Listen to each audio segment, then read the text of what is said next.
ce que vous dites, à rien d'autre. Si elle est trop exagérée, elle va brouiller le discours. Et on a eu la semaine dernière quelques personnes, non une personne, qui avait tendance à toujours mouliner. Enfin, c'est probablement un geste nerveux, hein, un tic, mais qu'il faut corriger, parce que ça n'apporte rien au discours. Ça, c'est de la gestuelle pour la gestuelle. Et c'était même pas voulu, hein, c'était probablement nerveux. Mais ça, il faut le corriger, il faut réussir à le corriger. Donc si votre main bouge, elle bouge uniquement pour accentuer vos propos.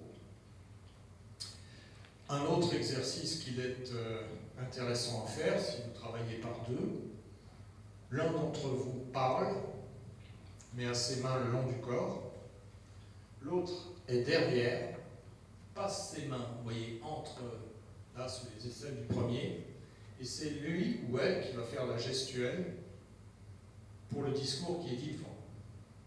Donc la personne qui parle ne bouge pas, mais l'autre derrière mime la gestuelle qui va avec. Ça, c'est un exercice qui marche bien. Très drôle en plus, ludique. Dans la gestuelle, peut-être... non, il y a des déplacements. Je ne l'avais pas noté, mais je vais vous en parler maintenant. Normalement, TEDx, c'est un tapis rouge rond de 3 mètres sur 3, enfin rond. Diamètre 3 mètres, dans tous les sens. Et vous n'en sortez pas. Et là aussi, j'ai vu des TEDx qui sont sur YouTube, dans lesquels les gens sortent du rond. Ouais, mais dès qu'ils en sortent, d'ailleurs, c'est pas voulu, hein. Enfin, ils le font probablement pas exprès, parce qu'on leur a donné la consigne aussi de ne pas sortir. Mais c'est plus éclairé. Donc, ils sont un coup au soleil, un coup à l'ombre. Et comme c'est filmé, eh bien, un coup, on les voit quasiment pas, et puis ils reviennent en pleine lumière, on les voit. Le discours perd son intérêt.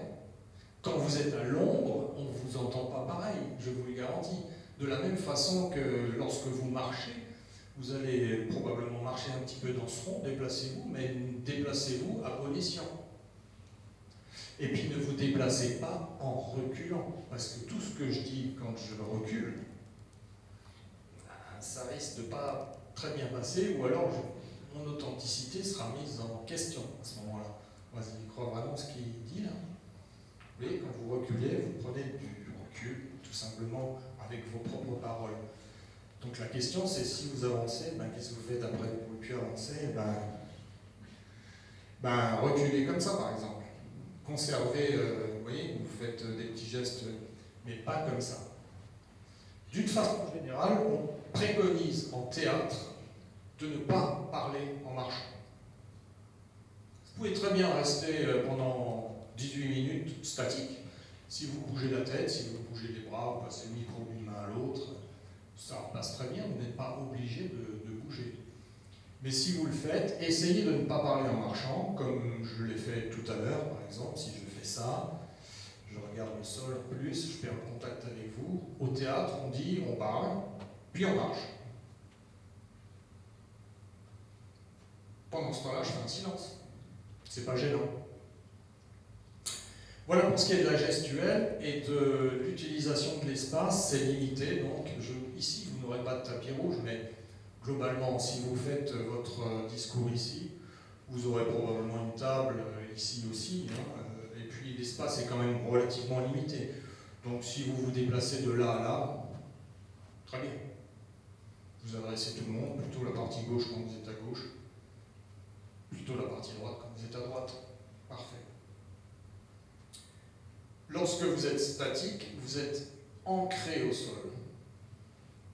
On a parlé tout à l'heure de la voix. Votre voix ne va sortir que correctement, que si vous êtes correctement ancré au sol.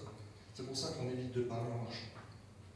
Si vous êtes comme ça, votre colonne d'air, là, elle est, vous voyez, elle est en biais. La respiration passe moins bien et votre voix s'en ressent. Donc si vous voulez parler dans de bonnes conditions, restez les deux pieds au sol, sentez le sol, vous êtes ancré comme on l'était tout à l'heure quand on a fait l'exercice. Après, vous vous déplacez comme vous le désirez. Voilà, je crois qu'on a fait à peu près le tour. Non, l'ancrage au sol, j'avais noté d'autres choses qui concernent les vêtements ou les chaussures que vous allez mettre, soyez à l'aise, quoi. Mettez des choses qui vous vont, je veux dire, avec lesquelles vous vous sentez bien. Venez pas en vous disant il faut que je m'habille absolument comme ça ou comme ça. Et du coup, c'est pas tout à fait vous. De la même façon, ça c'est pareil quand vous allez à un entretien d'embauche d'une façon générale. Habillez-vous comme vous vous sentez bien. Je ne crois pas qu'il y ait de dressing code. Hein. Vous n'êtes pas obligé de venir avec des vêtements comme ça. Enfin, comme ça. Ou comme ça. Vous venez comme vous le sentez, mais vous venez en étant bien. C'est-à-dire que les vêtements dans lesquels je suis, les chaussures dans lesquelles je suis, nous sont bien dedans. Voilà, pour les petits conseils.